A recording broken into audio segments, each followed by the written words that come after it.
in northern Michigan, and I'm getting ready to head out and go muskie fishing. And this is a video that I have had a few requests for, particularly when I did the radio broadcast with Roger Maves, the internet radio show. I had some people who followed up and asked me for this, and to you guys I apologize. This has been way too long in coming. I've been just getting here in Michigan. Been very busy, and so yeah, that's my excuse. Anyway, I wanted to get this video done. So what I'm doing here is this. I'm at my boat here, and what I'm doing is I'm starting to rig some rods to go. And I'm going to be muskie fishing. So here's one of the rods. This is a Sage pike rod, which is a 10-weight rod. This rod it's got a sink tip line on it, so I don't need to do anything with a sink tip. All I need to do is create a little leader for it, and I just make my own leaders for these. I don't want them to be real long. So this here is a piece of mono that is 20-pound test. Pretty good.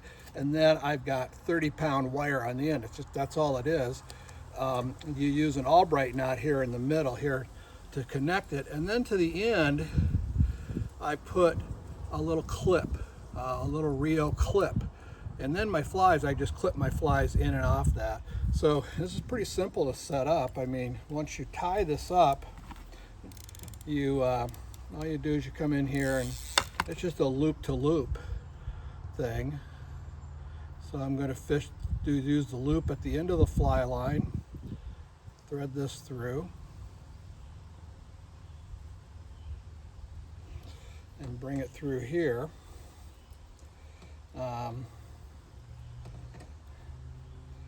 the knot through there and get the clip through the loop here. There we go. Now I just pull this down, pull this loop to loop down until I get what looks like a little square knot at the end. There it is. And since this line is already a sinking line, that's really the only leader that I need. Okay, so that's a pretty simple one to set up. But I'm also going to fish. And I don't think a lot of people would associate a 6-weight rod for muskie fishing, but you match your rods need to be matched to the size flies you tie, or you're going to fish with rather. And one of the flies I'm going to be using, it's been a really good fly up on this lake for us. It's just a little, that's the size of it right there. It's just a little yak. There's a yak hair. This hair is very translucent in the water, and it's stiff enough you get good movement out of it. So it's not a huge hook. Put a little flash in it, got some head, got some eyes on it. It's a simple little fly, and we've caught muskie approaching 40 inches on this fly. And so it's, like I said, it's a simple fly to tie if you're a tyer. This one happens to be kind of in perch patterns. The lake I'm fishing has abundant perch, and I assume that's probably one of the main forage species for the muskie on the lake. But this fly is light enough, I could cast it with a 6-weight. And if you've ever cast a big 10 or 11-weight rod all day, unless you're a lot younger than I am, those rods can tend to wear you out. A 6-weight's a pretty easy rod to fish with. But I've got a floating line on this, so I'm going to set up a Versa leader for this rod. So this is what I'm going to do. Let me set this down. So now let me go through and show you first of all some different options here. And I talk about all these in the book. Let's see, where did I set that? I got too much stuff. Here we go. So Rio makes a series of tips, and I'll pull one out here. These tips are graduated tips. Okay, in other words, this is the loop. This is where you tie it onto your fly line, and as you go out on this leader, on this tip, you get a little higher density, so it sinks a little faster. So what that's going to do is rather than it kind of bowing down, it's going to sink like this and kind of keep a straight line. Now this one I've set up for bass fishing. It doesn't have wire on the end of it. But again, this is like the fly line on my pike rod. So what I've done here, let me get this unwound. So here's the tip. It has a loop on it, just like a fly line has a loop. Okay, and so I've done some 20-pound test mono there. You can do 25 if you feel like you need a little heavier. I've used 25 too, and then I've just stepped it down. This right here is stepped down to 12-pound fluorocarbon. It's just spinning line, so it's not, you know, super expensive line. And then from that, I stepped it down to 10-pound, and then on the end, I've got one of these little Rio clips. And so it's pretty easy for me just to change out flies. And this tip will take any floating line and convert it to a sink tip.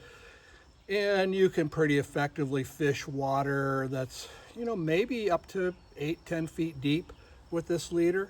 I don't know, you can go too much deeper than that. But let's put this one away. And so these are tips, and tips are just like fly lines. And so these are the Rio tips. Let me put this aside. Scientific Angler also makes, here's a set of Scientific Angler tips. They also make these tips, same idea. They've got 2 sink rates on them. You know, you can see, if you see the lighter green here is the slower sink, and then the darker green is the faster sink. So again, this one is designed to sink like this. A lot of these are marketed as spay tips, but they work great on these warm water rods too. And then the other one I'm going to talk about here, where did I set it? Where did it go? Oh, here it is. Okay, this is a Rio Versaleader.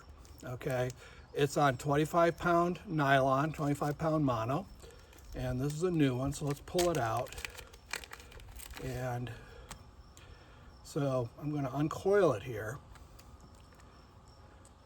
and you'll notice, let me get it uncoiled.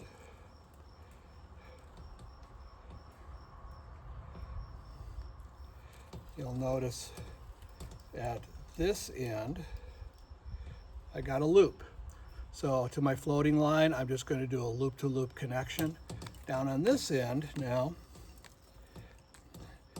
Rio makes these with a loop, and you can leave the loop in there. This is one place I do cut this off, and then I'll attach some 20-pound line to it, because this is 25, so it'll step it down a little bit. The reason I do that is because if you're fishing warm water, you got a lot of, sometimes you got weeds and stuff you're coming through, and a loop-to-loop down here these knots can sometimes grab a hold of weeds. And so to change that, I just cut that out, and I've got my spools of line here. So what I'm going to do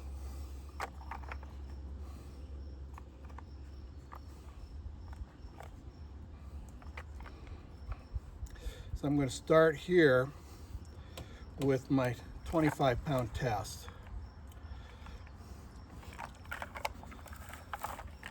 Okay, and I'm going to cut that loop out.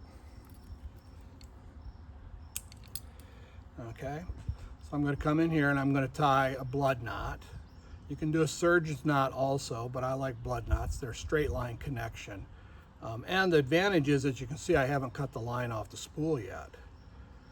So come in here and put that through, grab your tags, just start pulling it down a little bit. And then remember, with mono, you always want to, give it a little lick or to lubricate it some way, because if you pull it down dry, you can reduce the strength of the mono. Just going to do that. Now pull it down nice and tight and hold it for a moment. The reason I'm holding it is I'm allowing these little loops right here to go into a stretch state. And then they'll be slightly stretched and the knot will just be a lot stronger. So let's clip off the tags here.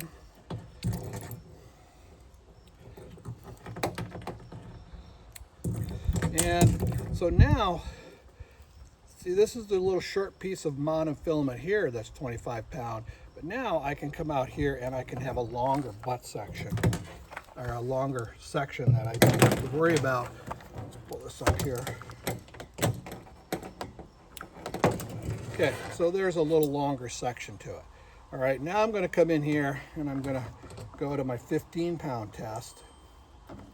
And I'm going to, same thing, I'm going to just come in here.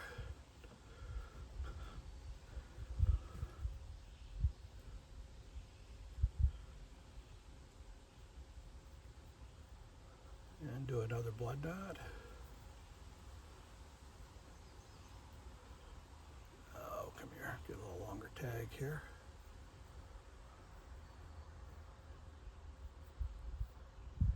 There we go. 4 to 5 wraps on this bigger material. Rarely do I ever exceed 5 wraps, no matter what the material is, whether it's fine trout tippets or it's heavier tippets for pike, muskie, bass, whatever, these warm water fishes. So let's see, let me go through here.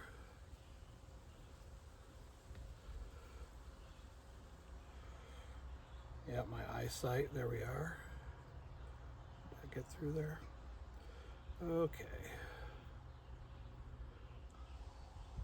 There we go.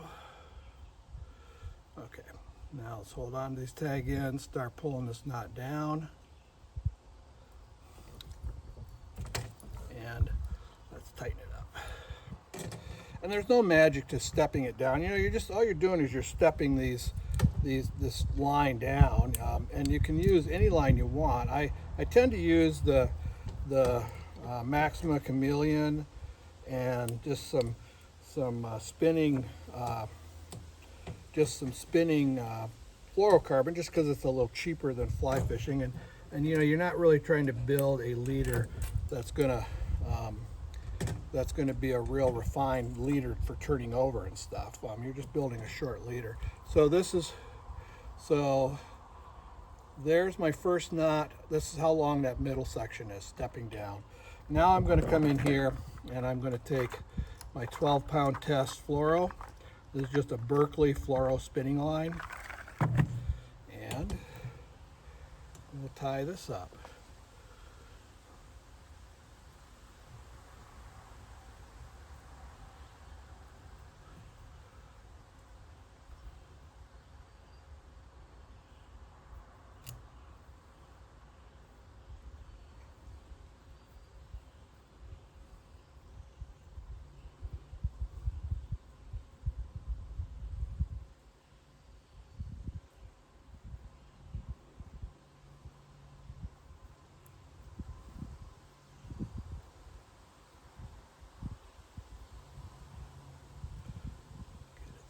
Loop, bring it up.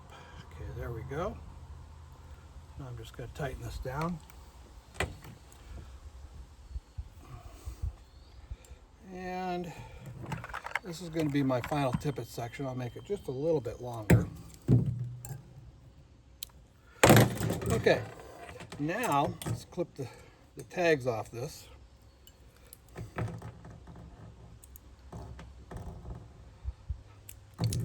Okay, so now I'm going to come in here, and in my little kit bag here I've got a box with clips, little clips, these different clip size clips. Let me look here. These are some bigger ones that I've used for, here we are. So now this would be like a bass leader. This is not going to be a pike or muskie because I haven't put a bite tippet on it. So I've got a little box with a bunch of clips in it. And one of the interesting things about these clips is they come like this on a little clip to kind of hold them together. So so what's nice about it is you can just unclip that, slide one of them off, and then reclip it. And you don't have these things going everywhere. You kind of keep them together. Okay, so now I'm going to take this clip And when you look at these things, I know you probably can't see it here, but there's a little curved section. One section the fly goes on, but the other section is just a loop. And so that's where I'm going to tie this. And what's nice about this, I'm going to get great action out of this, and I don't have to tie a loop knot. Okay, I'm just going to tie an improved clinch knot, like I would for any big fly I might be tying. Draw that down, come down, again hold it a moment so those loops tighten up. Come in here, clip off my tag in.